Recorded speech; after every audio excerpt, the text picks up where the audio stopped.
What's up, Geeks and Gamers? It's Jeremy coming to you with another video, and today we are talking about the failure known as Snake Eyes at the box office and as a movie. Everything about this film was a disaster, just as I said when I reviewed it, just as I was saying a year and a half out, once I saw the marketing, once I saw the casting, once I saw that they were going to be taking Snake Eyes' mask off, once I saw they were going to have him talking throughout the film.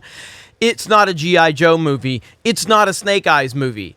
Now, was it ruined by identity politics? And this is something I complain about a lot in movies. The movie itself does not suffer from identity politics. The casting did, and once you saw the casting, once you saw them going out of their way to not cast a white dude, once you saw them going out of their way to be stereotypical about Asians, you knew that this was doomed from the beginning. But once you get into the film itself, it doesn't suffer from identity politics necessarily. It suffers from not being a G.I. Joe movie, it suffers from not being a Snake Eyes movie, and it suffers from just being a bad movie in general. The fact that it's a terrible G.I. Joe movie just adds insult to injury. But I couldn't even step back and say, okay, if I'm taking my G.I. Joe fandom out of this, how do I feel about this movie?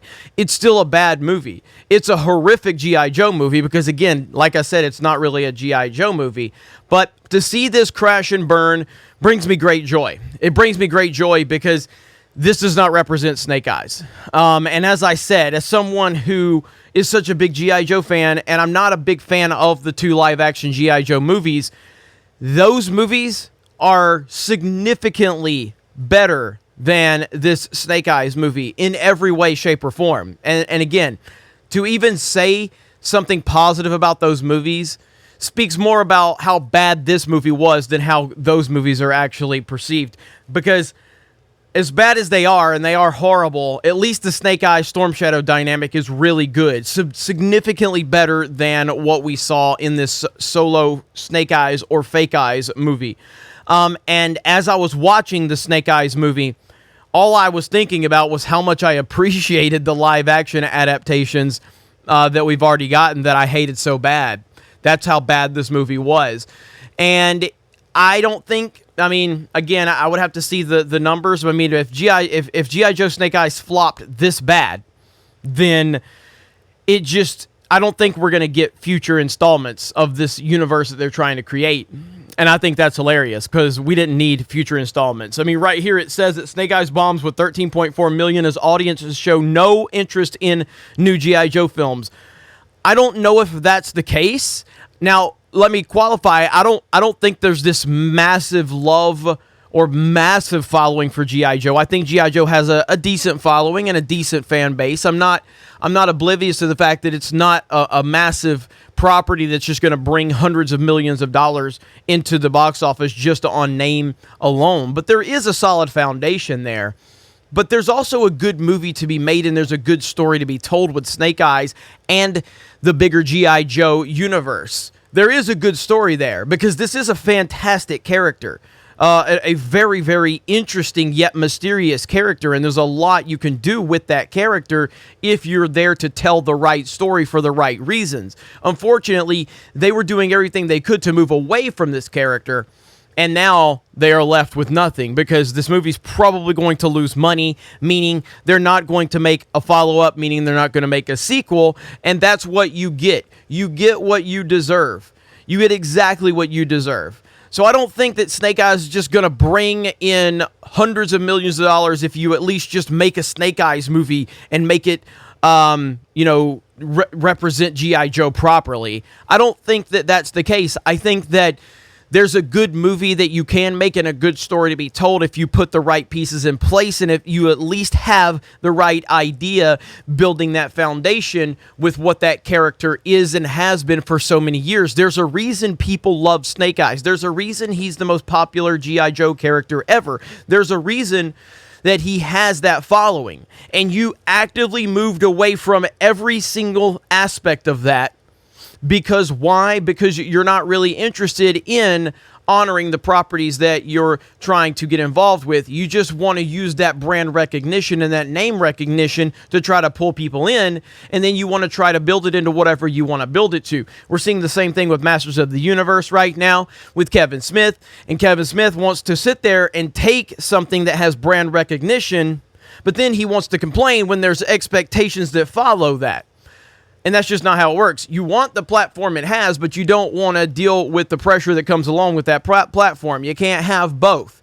And with Snake Eyes, it's simply put that they never had any intention to tell the story of Snake Eyes at all, in any capacity whatsoever. They just simply wanted to make a martial arts movie with G.I. Joe and Snake Eyes from a branding standpoint to try to pull those audiences in. And it really falls flat in all aspects.